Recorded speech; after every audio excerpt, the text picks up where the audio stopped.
ইবনে হাম্বল অবাক হয়ে তাকিয়ে রইলেন।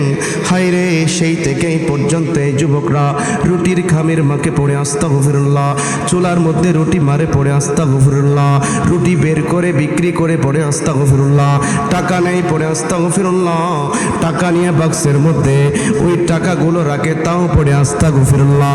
ঘটনা কি? হযরত সাইয়েদনা আহমদ ইবনে হাম্বল ডাক দিয়ে বলেন, ওগো যুবক, কি ব্যাপার?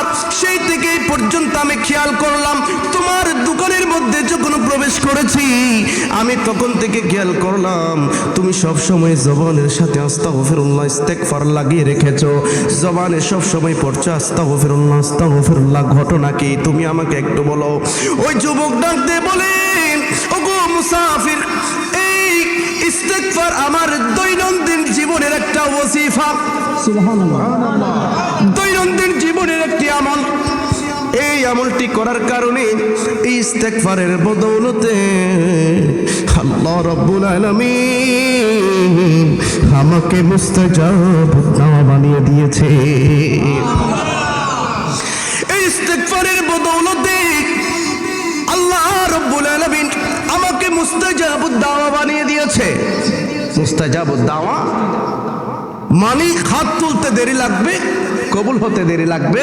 হযরত সাইয়েদনা আহমদ ইবনে হাম্বল অবাক, আনতা মুস্তাজাবুদ দাওয়া, তুমি রুটিওয়ালা চায়ের দোকানদার, তুমি মুস্তাজাবুদ দাওয়া? বলে হ্যাঁ, আনা মুস্তাজাবুদ দাওয়া, আনা মুস্তাজাবুদ দাওয়া। এই জীবনে আল্লাহর কাছে যা যা চেয়েছি সব পেয়েছি, সব আল্লাহ আমাকে দিয়েছে, শুধুমাত্র একটা দোয়া ছাড়া সব দোয়া আল্লাহ কবুল করেছে। বলে আনতা মুস্তাজাবুদ দাওয়া, তোমার সব দোয়া আল্লাহর দরবারে কবুল হয়ে গেছে, সব ফরিয়াদ আল্লাহ কবুল করেছে? বলে হ্যাঁ হুজুর, এই জীবনে আমি আল্লাহর কাছে যা যা চাইছি সব আল্লাহ আমাকে দিয়েছে, শুধুমাত্র একটা দোয়া ছাড়া সব পেয়েছে। ইমাম আহমদ ইবনে হাম্বলের আরো কৌতূহল জেগেছে। হে যুবক, তুমি আমাকে বলো না যে তুমি সব পেয়েছো, একটা জিনিস ছাড়া, সেই জিনিসটা কি? আমাকে একটু বলো, আমি জানতে চাই। ওই যুবক চোখের পানি ছেড়ে দিলেন, ডাক দিয়ে বলেন, মুসাফির, আপনাকে আমি কি বলবো? এই জীবনে আমি আল্লাহর কাছে যা যা চেয়েছি, হায়রে আল্লাহ রাব্বুল আলামিন আমাকে সব দিয়েছে। যখনই আল্লাহর কাছে যা চেয়েছি সব পেয়েছি, কিন্তু একটা দোয়া এখনো আমার আল্লাহ কবুল করে নাই, এখনো একটা ফরিয়াদ আল্লাহ কবুল করে নাই। সেটা হচ্ছে, শুনেছিলাম এই যুগের বড় মুহাদ্দিসুদ দাহার হযরত ইমাম আহমদ ইবনে হাম্বল, যিনি 99 বার আল্লাহকে দেখেছেন। আল্লাহু আকবার, আল্লাহু আকবার, আল্লাহু আকবার। যিনি আল্লাহকে 99 বার দেখেছেন, 12,500 হাদিসের পণ্ডিত, হাম্বলি মাযহাবের ফাউন্ডার, যুগের এত বড় একজন ইমাম, ওই ইমামের সাক্ষাৎ পাওয়ার জন্য, ওই ইমামের একটু দেখা পাওয়ার জন্য, ওই ইমামের সাথে একটা মুসাফাহা করার জন্য আল্লাহর কাছে অনেক ফরিয়াদ করেছিলাম, অনেকবার ফরিয়াদ করেছি। আল্লাহ সব দোয়া কবুল করেছে, কিন্তু একটি দোয়া ছাড়া এই আশা কি আমার আল্লাহ আমার পূরণ করবে না? ওই মুহাদ্দিসুদ দাহারকে যদি আমি একবার পাইতাম, আমার কলিজার মধ্যে লাগাই নিতাম। এরকম কনকনে শীতের মৌসুমের একটি ঘটনা। মাযহাব কয়টি বলেন তো? কয়টি? আপনারা জানেন না? জানেন না আমাদের মাযহাব কয়টা? বাবা কয়টা বলেন, শিখে নেন। বলেন আমাদের মাযহাব 4টা, হানাফি, শাফিঈ, মালিকি, হাম্বলি। একটু জোরে বলেন মারহাবা। এই হাম্বলি মাযহাবের যিনি ফাউন্ডার, ইমাম, প্রবর্তক, ইমাম আহমদ ইবনে হাম্বল আলাইহির রাহমা, উনি স্বতন্ত্র একটি হাদিসের গ্রন্থ লিখেছেন, মুসনাদে আহমদ। প্রায় 40,000 হাদিসের কম্পাইলেশন, 12,500 হাদিসের পণ্ডিত। একটু জোরে বলেন মারহাবা। কয় হাজার? আপনি আমি কয়টা মুখস্থ করতে পারবো? ইমাম আহমদ ইবনে হাম্বল, হাম্বলি মাযহাবের যিনি ফাউন্ডার, ইমাম, প্রবর্তক, ইমাম আহমদ ইবনে হাম্বল 12,500 হাদিসের পণ্ডিত ছিলেন, যিনি স্বয়ং আল্লাহ রাব্বুল আলামিনকে 99 বার স্বপ্নের মাধ্যমে দেখেছেন। কাকে? আল্লাহকে 99 বার। যিনি ইমাম বুখারীর উস্তাদ ছিলেন। সুবহানাল্লাহ। আসমানের নিচে জমিনের উপরে কোরআনের পরেই যে কিতাবটা শ্রেষ্ঠ কিতাব, সেটা হচ্ছে সহিহুল বুখারী, আল জামি' আস-সহিহ আল মুসনাদ বিন উমর রাসূলুল্লাহ সাল্লাল্লাহু আলাইহি ওয়াসাল্লাম ওয়া সুনানিহি ওয়া আইয়াবিহি। যে কিতাবকে আমরা সংক্ষেপে বলি সহিহুল বুখারী। এই সহিহুল বুখারী কোরআনের পর পৃথিবীতে শ্রেষ্ঠ কিতাব। এই কিতাবটা যিনি লিখেছেন আবু আব্দুল্লাহ মুহাম্মদ ইসমাইল ইবনে ইব্রাহিম ইবনে মুগীরা ইবনে হানাফ বারজেসা আল জুফি আল ইয়ামিনি আল বুখারী, যাকে আমরা সংক্ষেপে বলি ইমাম বুখারী। চিৎকার মেরে বলেন মারহাবা। এই ইমাম বুখারীর মতো ব্যক্তি, ইমাম বুখারীর মতো ব্যক্তি ইমাম আহমদ ইবনে হাম্বলের ক্লাসে 8 বার ছাত্র হয়ে বসেছেন। এত বড় যুগের একজন ইমাম, ইমাম আহমদ ইবনে হাম্বল, ওনার ক্লাসে ইমাম বুখারীর মতো ব্যক্তি 8 বার ছাত্র হয়ে বসেছেন। মারহাবা কইতেন না? একটু জোরে কইতেন না মারহাবা? ইমাম আহমদ ইবনে হাম্বল আহা শেষ বয়সে জেলখানায় পর্যন্ত বন্দী হতে হয়েছে। নির্যাতন, জুলুম, অত্যাচার সহ্য করেছে। মনে রাখতে হবে, মুমিনদের জন্য জেল জুলুম, অনেক বাধা, অনেক বিপত্তি আসবে।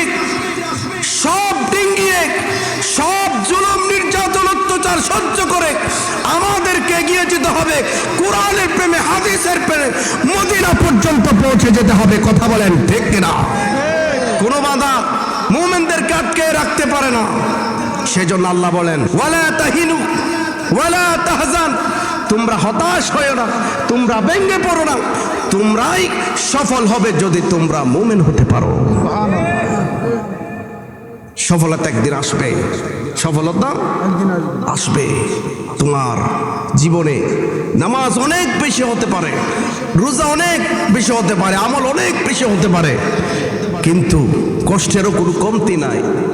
আল্লাহ বলছেন ওয়ালা তাহিনু ওয়ালা তাহজান, তারপরেও বান্দা মুমিন তুমি হতাশ হয়ো না, তুমি ভেঙে পড়ো না, তুমি সফল হবে, তুমি সফল কাম হবে যদি তুমি মুমিনের মতো মুমিন হতে পারো। তো ইমাম আহমদ ইবনে হাম্বলের একটি ঘটনা দিয়ে আমি ওয়াজটা শুরু করতে চাই। শুনতে রাজি আছেন?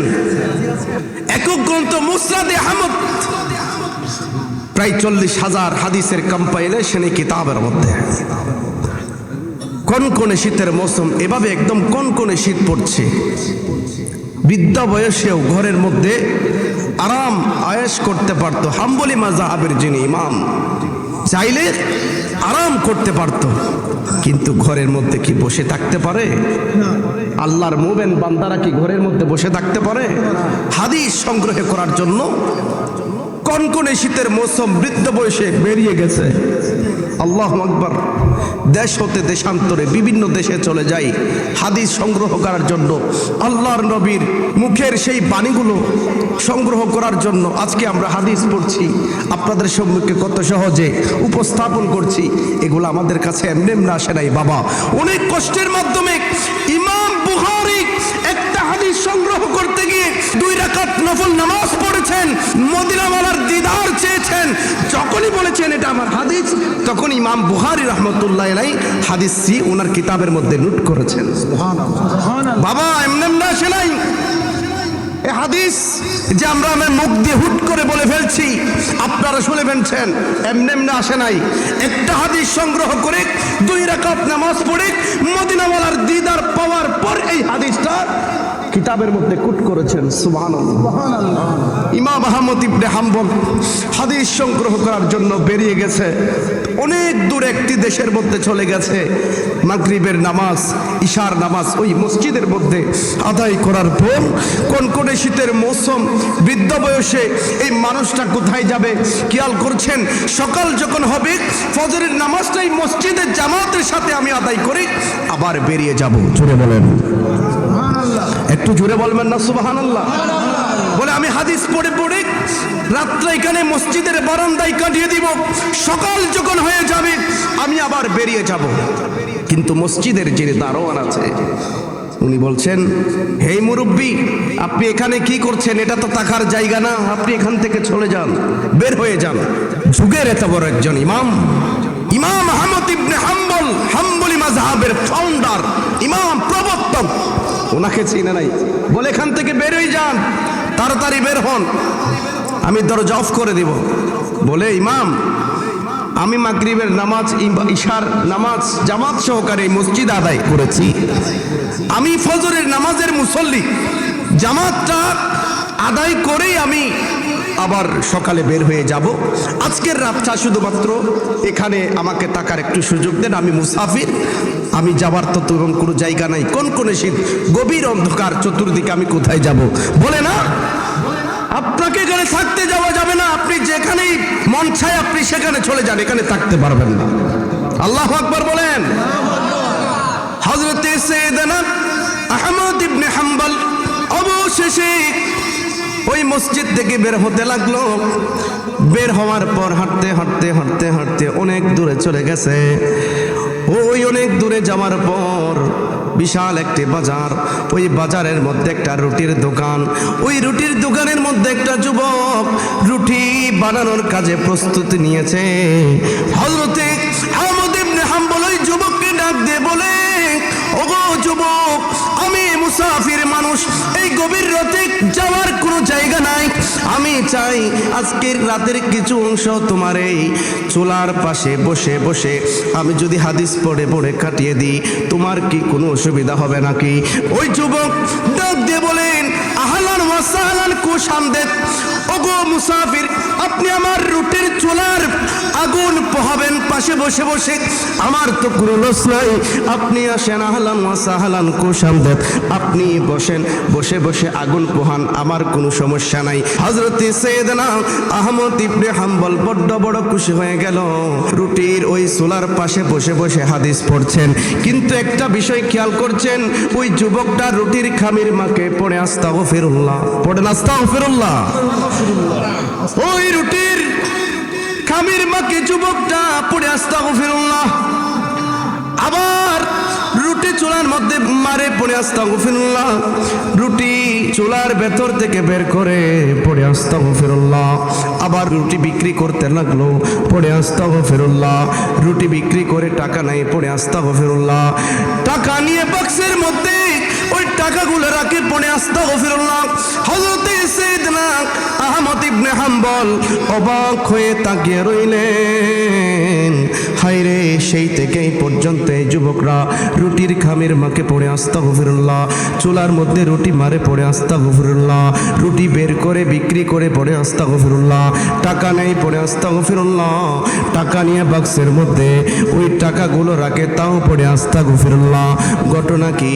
হযরত সাইয়েদনা আহমদ ইবনে হাম্বল ডাক দিয়ে বলেন, ওগো যুবক, এই ব্যাপার সেই থেকে পর্যন্ত আমি খেয়াল করলাম, তোমার দোকানের মধ্যে যখন প্রবেশ করেছি আমি তখন থেকে খেয়াল করলাম তুমি সব সময় জবানের সাথে আস্তাগফিরুল্লাহ ইস্তেগফার লাগিয়ে রেখেছো, জবানে সব সময় পড়ছো আস্তাগফিরুল্লাহ আস্তাগফিরুল্লাহ। ঘটনা কি? তুমি আমাকে একটু বলো। ওই যুবক ডাক দিয়ে বলেন, ওগো মুসাফির, এই ইস্তেগফার আমার দৈনন্দিন জীবনের একটা ওয়াজিফা, সুবহানাল্লাহ, দৈনন্দিন জীবনের একটি আমল। এই আমলটি করার কারণে এই ইস্তেগফারের বদৌলতে আল্লাহ রাব্বুল আলামিন আমাকে মুস্তাজাব দাওয়া বানিয়ে দিয়েছে। এই ইস্তেগফারের বদৌলতে আল্লাহ রাব্বুল আলামিন আমাকে মুস্তাজাব দাওয়া বানিয়ে দিয়েছে। মুস্তাজাব দাওয়া মানে হাত তুলতে দেরি লাগবে, কবুল হতে দেরি লাগবে। সমস্ত নবী রাসূল পয়গম্বরদেরকে এই পাওয়ার দিয়েছেন। মুস্তাজাবুদ দাওয়া মানে হাত তুললে সাথে সাথে কবুল। সুবহানাল্লাহ পড়েন। দয়াল নবীজির হাত ধরে আল্লাহ আমাদেরকেও সেই সুযোগ দিয়েছেন, আপনিও মুস্তাজাবুদ দাওয়া হতে পারবেন।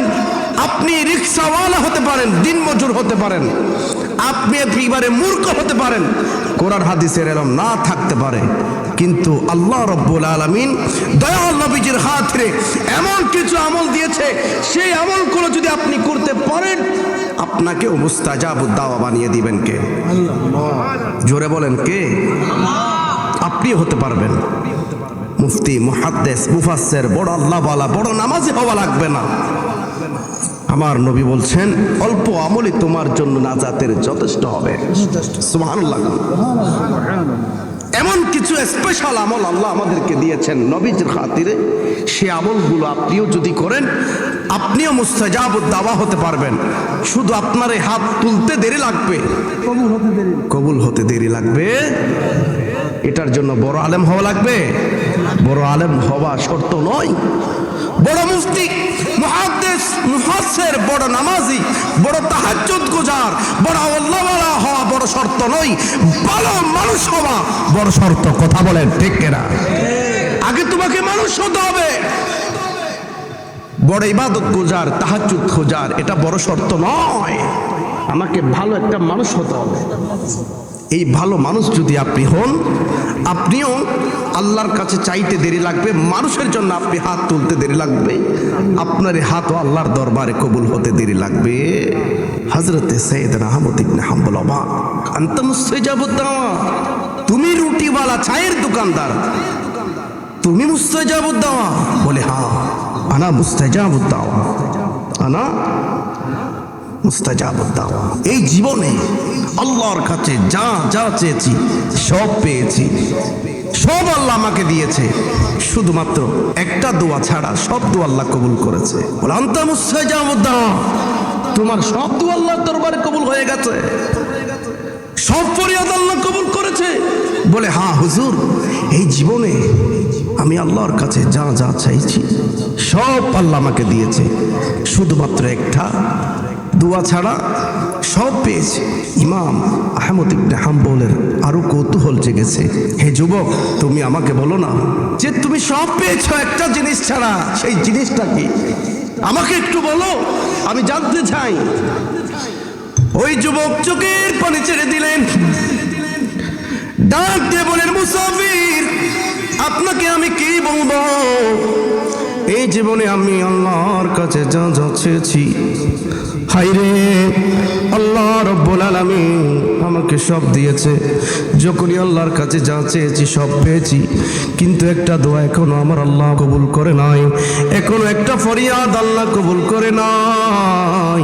সেটা হচ্ছে, শুনেছিলাম এই যুগের বড় মুহাদ্দিস উদ্দাহার হযরত ইমাম আহমদ ইবনে হাম্বল, যিনি 99 বার আল্লাহকে দেখেছেন। আল্লাহু আকবার, আল্লাহু আকবার, আল্লাহু আকবার। যিনি আল্লাহকে 99 বার দেখেছেন, 12,500 হাদিসের পণ্ডিত, হাম্বলি মাযহাবের ফাউন্ডার, যুগের এত বড় একজন ইমাম, ওই ইমামের সাক্ষাৎ পাওয়ার জন্য, ওই ইমামের একটু দেখা পাওয়ার জন্য, ওই ইমামের সাথে একটা মুসাফাহা করার জন্য আল্লাহর কাছে অনেক ফরিয়াদ করেছিলাম, অনেকবার ফরিয়াদ করেছি। আল্লাহ সব দোয়া কবুল করেছে, কিন্তু একটি দোয়া ছাড়া এই আশা কি আমার আল্লাহ আমার পূরণ করবে না? ওই মুহাদ্দিস উদ্দাহারকে যদি আমি একবার পাইতাম, আমার কলিজার মধ্যে লাগাই নিতাম, ওই মুহাদ্দিস উদ্দাহারের কপালের মধ্যে একটা চুমুকে নিতাম, এই আশা ছাড়া আমার জীবনে আর কোনো চাওয়ার নাই। হযরত সাইয়েদনা আহমদ ইবনে হাম্বল চোখের পানি ছেড়ে দিলেন, ডাক দিয়ে বলেন, ওগো যুবক, তুমি আল্লাহর কাছে এই জীবনে যা যা চেয়েছো সব পেয়েছো। মনে রেখো যুবক, তোমার এই দোয়াটা আল্লাহর দরবারে কবুল হয়ে গেছে। এই দোয়াটা আল্লাহর দরবারে কবুল হয়ে গেছে। আজকে এই দোয়াটা আল্লাহর দরবারে কবুল হয়ে গেছে। ওই মুহাদ্দিস উদ্দাহারকে খোঁজার জন্য, দেখার জন্য ওই ইমাম আহমদ ইবনে হাম্বলের দরবারে তোমাকে যেতে হয় না, ওই মুহাদ্দিস উদ্দাহারের দরবারে তোমাকে যেতে হয় নাই। আল্লাহ রাব্বুল আলামিন তোমার দোয়াকে কবুল করেছেন তো করেছেন, এমন ভাবে কবুল করে নিয়েছেন। ওই মুহাদ্দিস উদ্দাহারকে হাম্বল হাম্বলি মাযহাবের ইমাম ওই মুহাদ্দিসুদ দাহার ইমাম আহমদ ইবনে হাম্বলকে তোমার চায়ের দোকানের সামনে পাঠাই দিছে। আল্লাহু আকবার। আনা আহমদ ইবনে হাম্বল, আনা মুহাদ্দিসুদ দাহার, আনা আহমদ ইবনে হাম্বল। আল্লাহু আকবার। ওই যুবক চোখের পানি ছেড়ে দিলেন, ডাক দিয়ে বলেন, হুজুর আপনি আমাকে ক্ষমা করবেন, আপনাকে প্রথম থেকে আমি চিনি নাই। আপনি ঠিকই বলেছেন, আল্লাহ আমার সব দোয়া কবুল করেছেন, আজকে এই দোয়াটা আল্লাহ আমার কবুল করে নিয়েছে।